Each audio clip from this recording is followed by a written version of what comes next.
Hey, we're back again. Alex here. When I'm not driving my truck or doing roofing work or doing carpentry work, I like to take some time off and walk the dogs.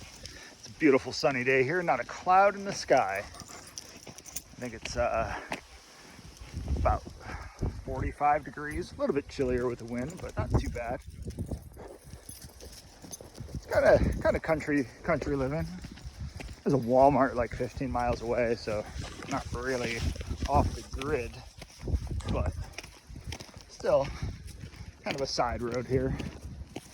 Paved. A little bit of traffic here and there, but not too bad. We just put in, what is this, cell tower.